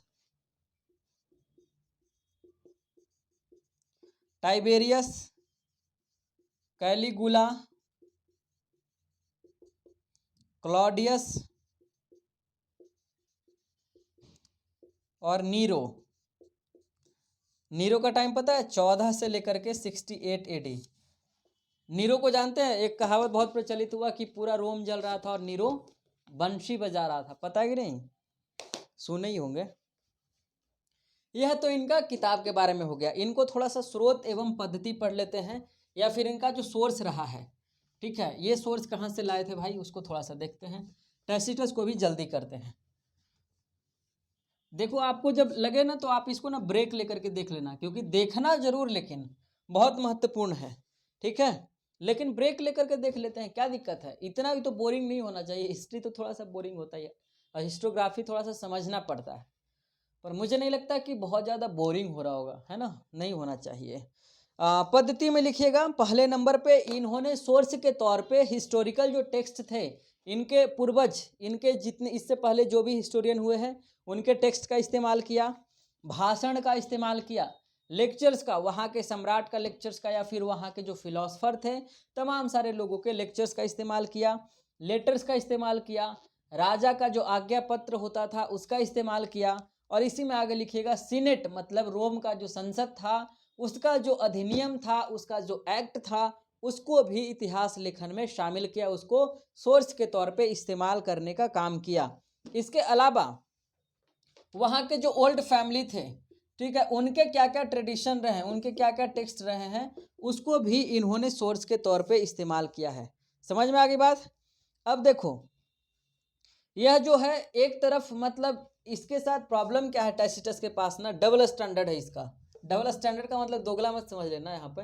डबल स्टैंडर्ड का मतलब यहाँ पे यह एक तरफ अपशकुन में भी भरोसा करता है, चमत्कार में भी भरोसा करता है, और दूसरी तरफ थोड़ा थोड़ा वैज्ञानिक भी, वैज्ञानिकता में भी। ठीक है, तो एक साथ कैसे हो सकता है साथियों, लेकिन ऐसा इसने किया है, क्या करेंगे।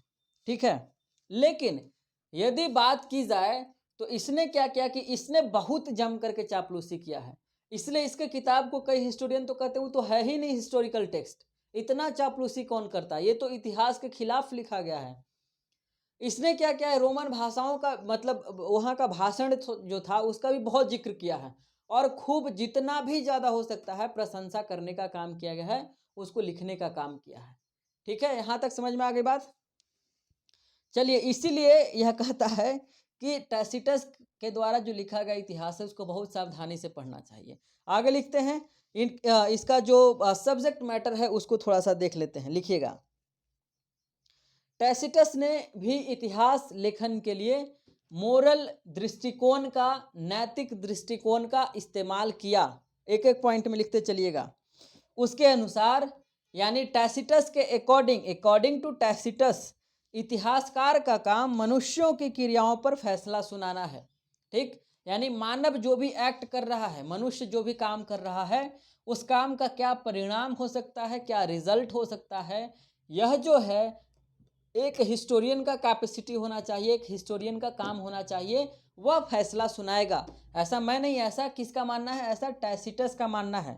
इसमें आगे लिखिएगा कि हिस्टोरियन का काम यह है कि अच्छे लोगों ने, ठीक है, अच्छे लोगों के जो अच्छे कारनामे हैं, अच्छे लोगों के कारनामे का और बुरे लोगों के भर्त्सना करनी है हमें, यानी भर्त्सना मतलब निंदा, और यहाँ पे अच्छे लोगों की प्रशंसा करना। यह कौन कह रहा है, यह टैसिटस कह रहा है कि अच्छे लोगों की प्रशंसा करना इतिहासकार का काम है, और बुरे लोगों की आलोचना करना, भर्त्सना करना, निंदा करना, उनको गाली देना एक तरीके से कह सकते हैं, यह किसका काम है, इतिहासकारों का काम है। इसलिए ताकि आगे आने वाली पीढ़ियां इससे सबक ले सकें, अच्छे काम सीख सके, बुरे काम सीख सकें। यह क्या, यह तो नैतिकता से रिलेटेड है, नैतिक दृष्टिकोण होगा वही व्यक्ति इसकी बात कर सकता है।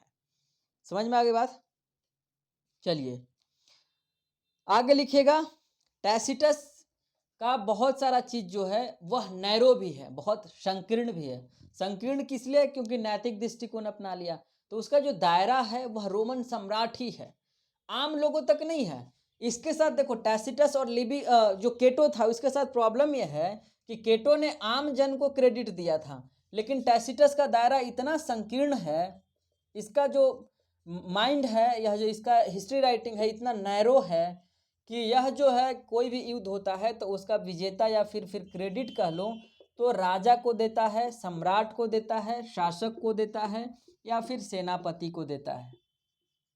ठीक है, यह इसका दायरा संकीर्ण हो जाता है। उसके अलावा लिखिएगा इसी में अगला पॉइंट, इसका दायरा और इसलिए भी संकीर्ण है क्योंकि टैसिटस ने अपने इतिहास लेखन में, लिखिएगा, टैसिटस ने अपने इतिहास लेखन में रोम के समाज पे पड़ने वाले आर्थिक प्रभाव एवं उस समय के महिलाओं की, लोगों की क्या स्थिति थी समाज में, और तीसरे नंबर पे उस समय आस्था के तौर पे, ठीक है, या किसी भी व्यक्ति के आस्था में क्या उतार क्या चढ़ाव हो रहा था, और काव्य में क्या लिखा गया था उस समय का, कौन कौन सा एपिक था, टेक्स्ट था, या फिर लिटरेचर में कितना डेवलपमेंट हो रहा था, इन तमाम सारे चीज़ों को, या फिर फिलॉसफी में कितना डेवलपमेंट हो रहा था, आर्ट एवं आर्किटेक्चर में कितना डेवलपमेंट हो रहा था, इन तमाम सारे चीज़ों को नज़रअंदाज करने का काम किया है। इसीलिए टैसिटस का जो दृष्टिकोण है वह केटो की तुलना में ज़्यादा संकीर्ण है। इन्होंने केवल और केवल मानवीय नेचर पे फोकस किया है, और उसमें भी नैतिकता पे, और केंद्र की यदि बात की जाए तो केंद्र में इन्होंने रोमन सम्राट को रखा है, खूब तारीफ किया, जम करके चापलूसी करने का कार्य किया है। समझ में आ रही बात ना। चलिए लिखिएगा, हाँ इसमें तो लिख लिए। ठीक है, एक पॉइंट और लिख लीजिए। J.W. थॉमसन का कहना है, J.W. थॉमसन का कहना है कि आधुनिक अध्ययन में, यानी कि जो मॉडर्न पीरियड में जो स्टडी किया गया, उसने मॉडर्न अध्ययनों ने, या फिर जो अभी के दौर में जो लिखा पढ़ा जा रहा है, उसने टाइबेरियस और क्लॉडियस नामक सम्राटों को, क्लॉडियस, टाइबेरियस और क्लॉडियस दो राजा था, ध्यान रखो, नाम है, बहुत गर्मी है, टाइबेरियस और क्लॉडियस, यह दो व्यक्ति हैं। इन दोनों व्यक्ति को पता, टैसिटस ने कहा ना कि ये दोनों तो राक्षस है, क्योंकि इससे पढ़ता ही नहीं था, इसका जिससे पढ़ता था उसका तारीफ करता था। इसको कहा कि ये दोनों शासक जो है ये राक्षस है, राक्षस था। लेकिन अब जो इस पे स्टडी हुआ तो अब के लोग कहते कि नहीं नहीं, ये राक्षस नहीं है, टैसिटस को अपना व्यक्तिगत प्रॉब्लम था इसलिए उसे राक्षस कह दिया। समझ में आ रही बात? तो इससे क्या पता चलता है कि जो कार्नेलियल टैसिटस हैं वो कहीं ना कहीं पक्षपात कर रहे थे, अपने दोस्तों के साथ अपने दोस्तों के बारे में लिखने का कार्य कर रहे थे। यहां तक समझ में आ गई बात? तो ठीक है, थोड़ा सा इनके स्टाइल और इवैल्यूएशन पे सीधा आ जाते हैं। टैसिटस का स्टाइल में लिखिएगा कि यह तो एक प्रोफेशनल हिस्टोरियन की तरह नहीं लगते हैं, लेकिन इतिहासकार के तौर पे इन्हें खूब पढ़ा गया है। इतिहासकार के तौर पे, क्योंकि चापलूस आदमी लोगों को बहुत पसंद आता है ना, आप भी किसी का चापलूसी कीजिएगा तो लोग आपको बहुत पसंद करेंगे। ऐसे डबल स्टैंडर्ड वाले लोगों को बहुत ज़्यादा समाज में वैल्यू मिलता है, उसको लोग बहुत ज़्यादा पसंद करते हैं। लेकिन यदि आपका अपना खुद का ओपिनियन होगा, आप कुछ बाबा बनेंगे तो समाज आपका बहिष्कार कर देता है। ठीक है, ध्यान रखिएगा इस बात को, समाज आपके साथ कभी खड़ा ही नहीं रहता है। सामाजिक बहिष्कार शब्द इसीलिए लाया गया कि भैया मेरे दायरे में काम करो, वरना निकल लो यहाँ से, पतली गली से निकल लो। आगे लिखिएगा कि इतिहास, एक प्रोफेशनल हिस्टोरियन तो नहीं लगते हैं, इनके जो इतिहास लेखन है उसमें बहुत तरह के परेशानियां हैं, बहुत तरीके की समस्याएं हैं, लेकिन फिर भी पाठकों ने इन्हें खूब पसंद किया है, पाठकों ने इन्हें खूब पढ़ा है। ठीक है, क्योंकि इनका जो किताब है उसमें बहुत सारे सूक्ति भी हैं, बहुत सारे चुटीले रहस्य भी हैं। तो यह सब चीज़ तो लोगों को पसंद आता है ना, ऑब्वियस सी बात है, आप चापलूसी करेंगे तो पसंद आएंगे ही। आगे लिखते हैं, यदि टैसिटस की तुलना करनी हो किसी रोम के ही इतिहास लेखन का, जो इतिहासकार है उसका नाम है होरेस, होरेस ही केवल इसको compete कर सकता है, प्रतिस्पर्धक के तौर पे इसके साथ खड़ा हो सकता है, क्योंकि यह पढ़ा बहुत गया है टैसिटस, तो होरेस को भी बहुत पढ़ा गया है। होरेस लिखता है, होरेस का लिखना लिख लीजिए। होरेस कहता है कि युद्ध में जीत का श्रेय हर सेनापति लेता है, लेकिन हार का अक्षय कोई नहीं। आगे लिखिएगा, होरेस कहता है कि निकट संबंधियों से ज़्यादा कड़वी किसी की घृणा नहीं होती। जैसे आप कोई घृणा करने लगे, आपको कोई नफरत करने लगे, और आपका कोई निकट संबंधी, आपका कोई रिलेटिव नफरत करें, तो रिलेटिव वाला बात बहुत कष्ट होता है। फलनवा का बुआ का बेटा हमसे बहुत नफरत करता है, दूसरा कोई कर ले चल लेगा, कोई दिक्कत नहीं है। ऐसे ही प्यार मोहब्बत में एक समय के बाद तो नफरत होता ही है। प्यार जब क्लाइमेक्स पे जाता है तो नफरत वहाँ से शुरू हो जाता है। क्लाइमेक्स पे ले ही मत जाओ, उससे पहले ही डूब जाओ। डूबते क्यों नहीं हो, डूब जाओ ना, नफरतें नहीं होगा। ठीक है, डूब के मर जा। तो इसी में आगे लिखेंगे कि निकट संबंधियों से ज़्यादा, ये मैं नहीं कर रहा हूँ, ऐसा किसका मानना है, ऐसा मानना है होरेस का, कि निकट संबंधी जितना घृणा करते हैं और दूसरे व्यक्ति जितना घृणा करते हैं, तो निकट संबंधी वाले का जो घृणा है वो हमें ज़्यादा कष्ट देता है, ज़्यादा हमें तकलीफ देता है, वो ज़्यादा तकलीफ देह होता है। आगे लिखिएगा इसी में कि जितना भ्रष्ट राज्य रहेगा उतने ज़्यादा उसमें कानून रहेंगे। इसका मतलब भारत में बहुत कानून है, मतलब भारत बहुत भ्रष्ट है भाई? नहीं, कैसे है कि नहीं है। तो ऐसा किसने कहा? ऐसा होरेस ने कहा, रोम का एक हिस्टोरियन था। ठीक, आकलन की बात करें, यदि इसके इवैल्यूएशन की बात करें तो लिखिएगा, J.W. थॉमसन का मानना यह है कि इसका जो अप्रोच था कार्नेलियस टैसिटस का, इसका जो विश्लेषण करने का अप्रोच था वो बहुत ही ज़्यादा शानदार था। कहता है यह कि विश्लेषण में तो उस्ताद आदमी था भाई। जैसे चापलूसी में कोई आदमी उस्ताद होता है ना, कोई आदमी शेर सुनाने में उस्ताद होता है, तो यह जो था किस में उस्ताद था? एनालिटिकल अप्रोच इसका बहुत बढ़िया था, बहुत अच्छा मतलब लिखता था। ठीक है, उसका विश्लेषण करता था। उसके अलावा इसका जो साइकोलॉजिकल अप्रोच था या किसी का भी चरित्र चित्रण करता था वो बहुत शानदार करता था। थॉमसन के शब्दों में मैं बोल रहा हूँ। आगे लिखिएगा। थॉमसन कहता है कि टैसिटस इन सभी के साथ साथ बहुत ही अच्छा व्यंग शैली में लिखता था, उसका शैली बहुत ही बहुमूल्य है। वह एक महान लेखक की तरह पठनीय है, क्योंकि महान लेखक की तरह जैसे पढ़ा जाता है उसी तरीके से इसको भी बहुत पढ़ा गया है। ठीक, बिल्कुल उसी तरीके से जैसे वो मैकाले से तुलना करता है कि मैकाले एक साहित्यकार हैं, मैकाले को जिस तरीके से बहुत पढ़ा गया है उसी तरीके से टैसिटस को भी रोम के इतिहास में पढ़ा गया है। आगे लिखिएगा। इवैल्यूएशन में दूसरा पॉइंट, कोलिंगवुड का मानना यह है कि इतिहासकार के रूप में टैसिटस की सारी कमियां इतिहास के गंभीर या फिर लिखिएगा इतिहास के उद्देश्य संबंधी दृष्टि के साथ खड़ा नहीं होता है, लेकिन फिर भी टैसिटस को बहुत ज़्यादा पढ़ा गया है, बहुत ज़्यादा पठनीय है। लिखना, यह कहता है कौन, कोलिंगवुड कहता है कि टैसिटस एक आर्टिस्ट था, एक हिस्टोरियन एक विचारक नहीं था, एक थॉट देने वाला व्यक्ति नहीं था, एक फिलोसफर नहीं था। ठीक है, इसी में आगे लिखिएगा कि कोलिंगवुड कहता है कि चरित्र चित्रण के लिए टैसिटस की वैसी सराहना नहीं की जा सकती है जैसी कि अक्सर की जाती है। यह सब इसके इवैल्यूएशन में लिखिएगा। ठीक है, और आगे लिखिएगा टैसिटस का मनोवैज्ञानिक अप्रोच था। ठीक है, टैसिटस का मनोवैज्ञानिक अप्रोच था। उसके अलावा टैसिटस ने अपने इतिहास लेखन में नैतिकता को केंद्र में रखा, सम्राट को बहुत प्रशंसा किया, आलोचना इन्होंने करने का काम नहीं किया। तो यह सब इवैल्यूएशन में कर करके इसको हम लोग समाप्त कर सकते हैं। यहाँ तक समझ में आ गई बात।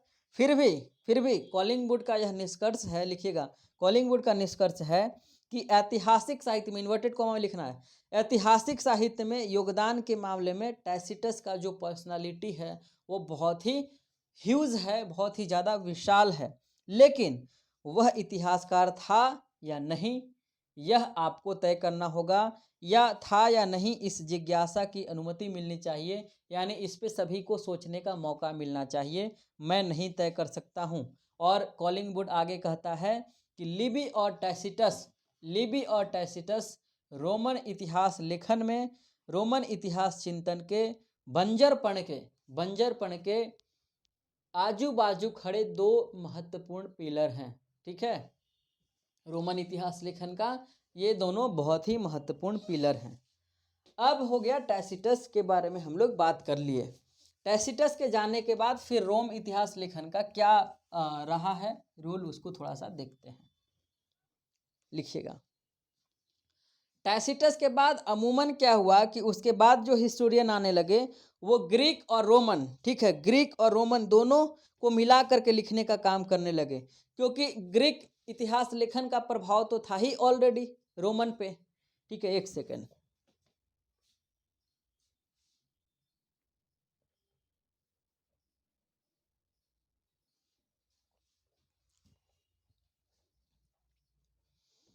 अब देखते हैं हम लोग कि टैसिटस के बाद, चूंकि रोमन हिस्ट्री राइटिंग पे किसका प्रभाव था, ग्रीक का। ठीक, तो एक फेज आया ग्रीको रोमन हिस्ट्री राइटिंग का। अब हम लोग यहाँ पे आ गए हैं ग्रीक रोमन हिस्टोग्राफी में। ठीक है, यह चैप्टर एक इग्नू वाले में चाहे 03 में पढ़ना है। लिखिएगा, टैसिटस के बाद रोमन इतिहास लेखन में बहुत ही ज़्यादा गिरावट आई, बहुत ज़्यादा क्वालिटी वाले लेखक उसके बाद नहीं आए। ठीक है, तो इसमें कई लोग आते हैं, उनका नाम थोड़ा थोड़ा सा देख लेते हैं, बस वही महत्वपूर्ण है। एक है अस्बेटोनियस, तो यहीं से इसका जो रोम का जो इतिहास लेखन है, रोमन हिस्ट्री राइटिंग, यहाँ से गिरना शुरू हो गया। आगे लिखिएगा, अगला जो व्यक्ति है उसने लिखा जो है वो, उसका नाम है एपियन। एपियन का टाइम लिख लीजिए 116 से लेकर के 170 ईस्वी। ठीक है, यह कहाँ का था, सिकंदरिया का। सिकंदरिया कहाँ, यूनान का। इसके ऊपर यूनानी प्रभाव था, लेकिन रोम के बारे में लिखा था, सिकंदर जहाँ का रहने वाला था। ठीक है, तो इसमें क्या क्या बात है, रोमन साम्राज्य का इतिहास लिखा गया है। तीसरे नंबर पे लिखिएगा डी बेलो पार्थिको। डी बेलो पार्थिको किताब का नाम है, plus Principia Historia. Principia Historia, इन दोनों का लेखक है, उसका नाम है फ्रांटो। फ्रांटो, टाइम लिख लीजिए फ्रांटो का 100 से लेकर के 170 ईस्वी। यह जो व्यक्ति लिखिएगा, फ्रांटो के बारे में थोड़ा सा लिखिए। फ्रांटो जो है वह अफ्रीका का रहने वाला था। ठीक है, फ्रांटो जो है अफ्रीका का रहने वाला था। इसने अपने किताब लिखने के लिए पायस और ऑरेलियस दो कहाँ के लोग हैं? रोम के लोग हैं। ठीक है, अरोलियस, इन दोनों ने आपस में जो पत्राचार किया था, लेटर के माध्यम से बात किया था, इसी को मेन आधार बना करके अफ्रीका का व्यक्ति है कौन? फ्रांटो, जिन्होंने ये दो किताब लिखी रोमन इतिहास पे। किसके बेस पे? इसके बेस पे। ठीक है, आगे लिखिएगा इसमें लिखिएगा आगे डियो कैसियस। मिटाऊं इसको?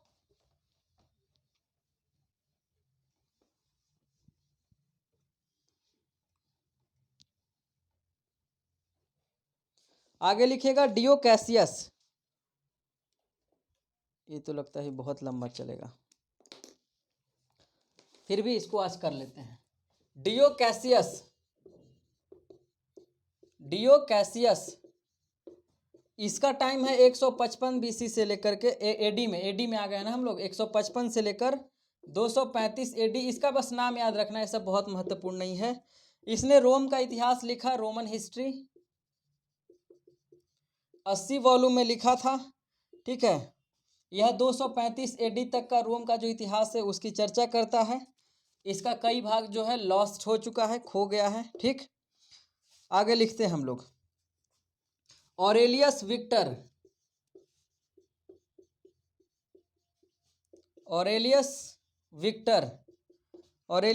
का टाइम है 325 एडी। इसने दो किताब लिखा है, सीजर्स, नाम याद रखना है, प्लस एपिटोमी। और लिखिएगा, देखिए आगे लिखते हैं।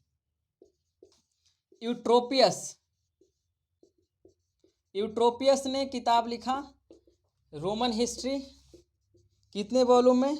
10 वॉल्यूम में। ठीक है, आगे लिखिएगा। अगला जो व्यक्ति है उसका नाम है एमियानस मार्सेलस। इसने 330 से लेकर के 401 के बीच में रोम के इतिहास पे कई किताबें लिखी। यह जो है 14 से 31, ठीक है, इतना सारा किताब लिखा, 14 से लेकर के 31 संख्या किताब का। टाइम कब है? 352 से लेकर के 378 एडी। समझ में आ गई बात? अब यह सभी के सभी रोम का हिस्टोरियन है। इन सभी के अंदर वो सभी के सभी जो कॉमन बातें थी वो सब के अंदर होगा। इसके बारे में ज़्यादा महत्वपूर्ण नहीं पढ़ना है। इन सब के बारे में नाम याद रखिएगा, किताब का नाम याद रखिएगा बस। ठीक है, इससे पूछा जा सकता है। इसको मिटाते हैं, आगे देखते हैं इसमें क्या हो रहा है।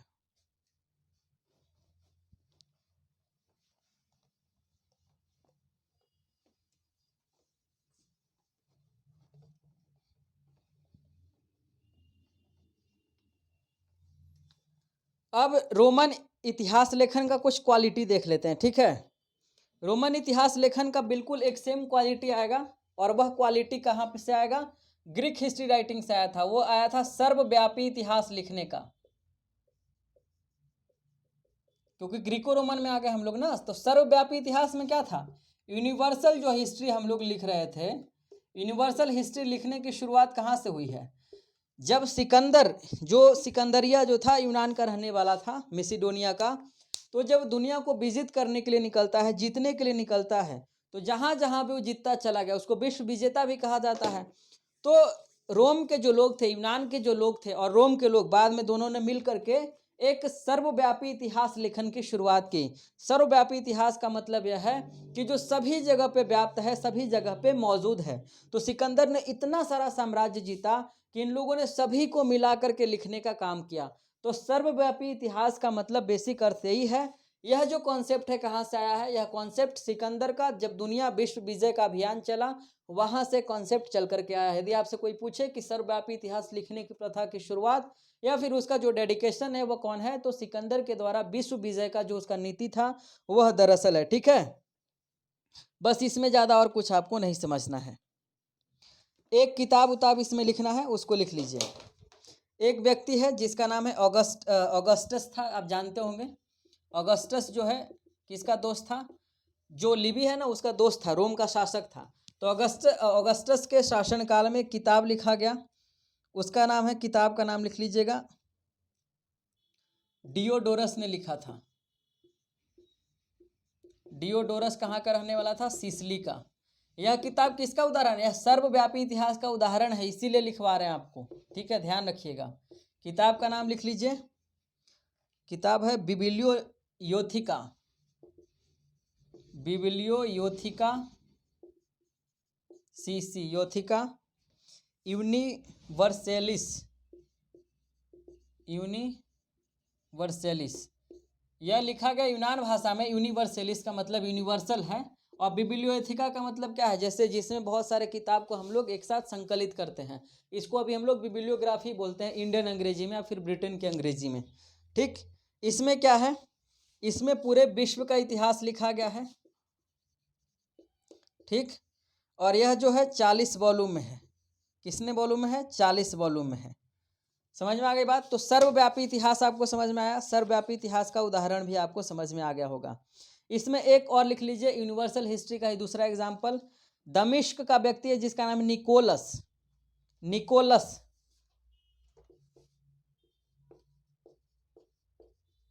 कहाँ का? दमिश्क का। इसका किताब क्या है? सर्वव्यापी इतिहास का। क्या इसका? तो किताब का नाम ही है यूनिवर्सल हिस्ट्री, ठीक है। तो सर्वव्यापी इतिहास का कॉन्सेप्ट समझ में आया, इसका उदाहरण समझ में आया, क्यों लिखा जा रहा था, कैसे लिखा जा रहा था, एक एक चीज आपको समझ में आ गया। तो समझ में आ गया तो थोड़ा सा आगे बढ़ते हैं हम लोग। अब इसके बाद क्या हुआ कि रोमन इतिहास या फिर ग्रीक रोमन इतिहास लिखने के लिए जीवनी का भी प्रयोग किया गया। कई लोग का बायोग्राफी था, उसका प्रयोग किया गया यहाँ का इतिहास लिखने के लिए। तो उस बायोग्राफी में जो सबसे महत्वपूर्ण बात है साथियों, सोर्स के तौर पे बायोग्राफी का इस्तेमाल किया गया, उसमें सबसे महत्वपूर्ण बात है वह है प्लूटार्क का बायोग्राफी, ठीक है, प्लूटार्क का बायोग्राफी। इसमें एक दो पॉइंट लिख लेते हैं कि जो बायोग्राफी था उसको ग्रीक रोमन इतिहास लिखने में किस तरीके से प्रयोग किया गया, आप हेडिंग दे दीजिए, ठीक। एक तो दमिश्क का जो व्यक्ति था निकोलस, निकोलस ने बायोग्राफी लिखा था, उसका इस्तेमाल किया गया। बायोग्राफी क्या लिखा था? Life of Caesar, life of Caesar एक बायोग्राफी ये है। दूसरा लाइफ ऑफ ऑगस्टस, यह एक बायोग्राफी है। तीसरा इसका आत्मकथा, किसका? निकोलस की अपनी आत्मकथा। इन तीनों को भी आधार बना करके ग्रीक रोमन इतिहास लेखन को लिखा गया।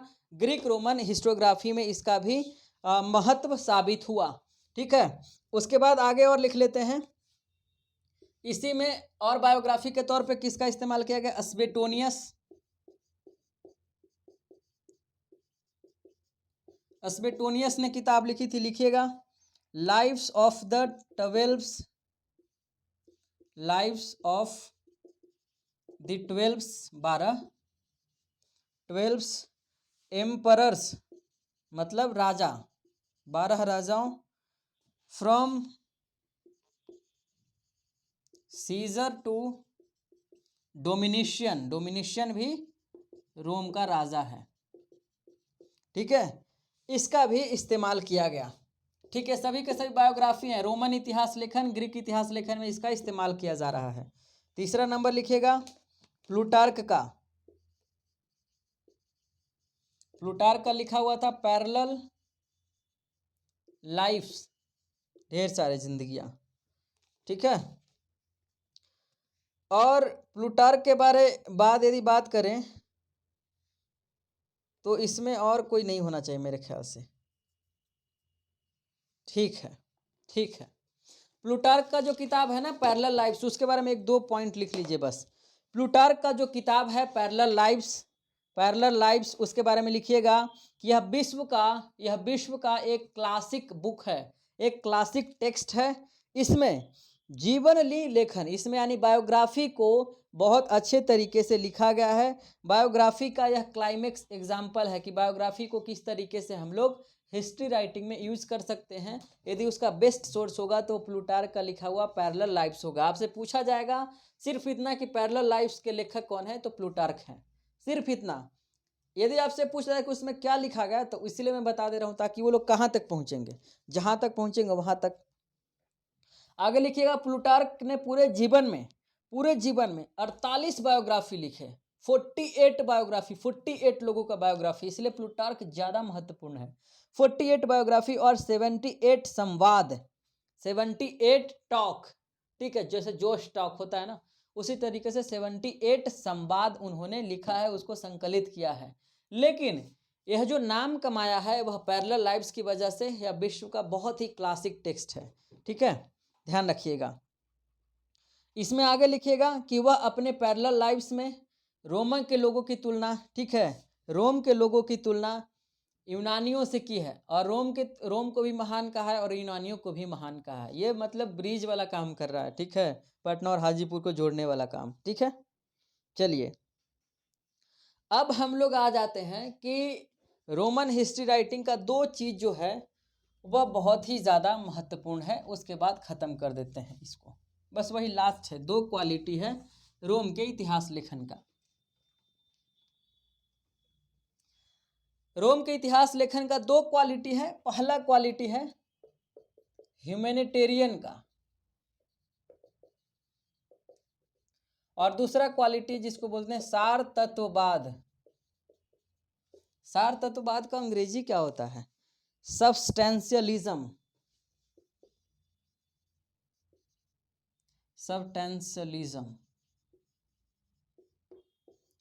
ये दोनों क्या है? ये दोनों इसका मेन क्वालिटी है। क्या क्या होता है? ह्यूमैनिटेरियन कहने का क्या अर्थ है, लिख लीजिएगा। ह्यूमैनिटेरियन कहने का अर्थ है कि ग्रीक रोमन के जितने भी लेखक हुए उन सभी लोग मानवतावादी थे। मानवतावादी कहने का मतलब नहीं कि मानव को जाकर खाना खिलाते रहते थे, नहीं। अपने इतिहास लेखन में मानवीय नेचर को, मानवीय गुण को, मानवीय मोरल वैल्यूज को, मानवीय चरित्र को सबसे ज़्यादा महत्व दिया, उसको केंद्र में रख करके लिखने का काम किया। कई लोगों ने तो माना कि यह जो जितने भी उद्देश्य हैं, जितनी भी सफलताएं होती है मनुष्य के ज़िंदगी में, वो दैवीय विधान है, वो भगवान जी करवाते हैं, वो परमात्मा करवाता है, ठीक है, वह चमत्कार होता है, वो सिर्फ वही करवा सकता है, ठीक है। और दूसरा जो प्रक्रिया है सार तत्ववाद, उसका मतलब लिख लीजिएगा। सार तत्व का मेन कमी यह है, ठीक है, सार तत्ववाद जो थ्योरी लाया इन लोगों ने, वह यह कहा कि इतिहास में उसी व्यक्ति को जाना जाना चाहिए, शामिल किया जाना चाहिए जो अपरिवर्तनीय है, अपरिवर्तनीय है। इसका क्या मतलब होता है साथियों? लिखिएगा आगे लिखिएगा कि सार तत्ववाद एक वैसा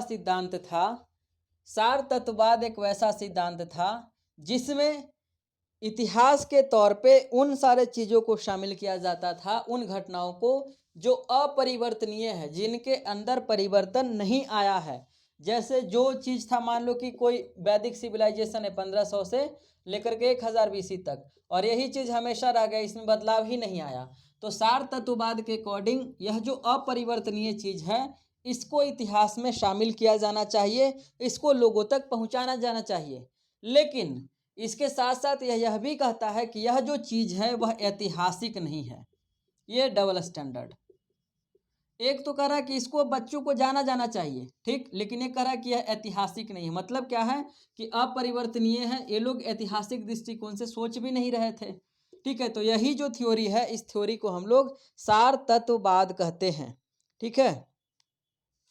तो मेरा ख्याल है कि लगभग इसमें हम लोग एक एक चीज़ के बारे में डिस्कस कर लिए हैं, और भी कुछ नहीं है इसमें बचा हुआ। जो कुछ भी था हम लोग बहुत विस्तार में बात कर लिए हैं। तो यदि आपने ईमानदारी के साथ हमारे साथ एक एक चीज़ को ध्यान से देखा होगा, पढ़ा होगा, समझा होगा, महसूस करने की कोशिश किए होंगे, तब आपको रोमन इतिहास लेखन से आने वाले सवालों में किसी भी तरीके की कोई भी समस्या नहीं होनी चाहिए। तो आज का लेक्चर हम लोग यहीं पर समाप्त करते हैं। बहुत बहुत शुक्रिया आप सभी का इस वीडियो में लगातार बने रहने के लिए। और अंत में आप सभी से रिक्वेस्ट है कि आप सभी लोग अपने तरफ से कम 10 या 20 बच्चों को हमारे चैनल के साथ जोड़िए, ताकि मैं उनकी भी मदद कर सकूं। मैं सीरियसली बोल रहा हूं, आप लोग अपने तरफ से, यह आपका खुद का अप्रोच होना चाहिए कि कम से कम आप 10-20 तो दोस्त होंगे ही आपके लाइफ में, जिनको आप कनेक्ट करें, ताकि उनकी भी मदद हो सके। जिस तरीके से आप पढ़ रहे हैं वो लोग भी पढ़ सकें, क्योंकि बहुत सारे ऐसे बच्चे होते हैं जो पैसा अफोर्ड नहीं कर सकते हैं, और कई लोग ऐसे हैं जो पैसा तो देते हैं कोचिंग में, लेकिन उनको क्वालिटी नहीं मिल पाता। जैसे मैं भी अपने संस्थान में पढ़ता था, तो मेरे जो टीचर थे वो इतिहास लेखन पढ़ाते ही नहीं थे डर से। कैसे पढ़ाते, उनको खुद ही नहीं आता था, सच बात तो ये था। तो इतिहास लेखन जो है एक बड़ा मतलब टफ टॉपिक होता है मेरे ख्याल से, बहुत मुश्किल होता है समझना। तो आपके कई साथी जो होंगे जिनको समस्याएं हैं, या फिर जो इग्नू के छात्र हैं, जो MHI03 वगैरह, या फिर जो कुछ भी हो, इग्नू के कोई भी छात्र हो, किसी विश्वविद्यालय का छात्र हो, आप उन सभी लोगों को हमारे चैनल के साथ जोड़िए। तो मिलते हैं अगले वीडियो में, तब तक के लिए आप अपना ख्याल रखिए और लोगों से प्यार करते रहिए। बहुत बहुत शुक्रिया।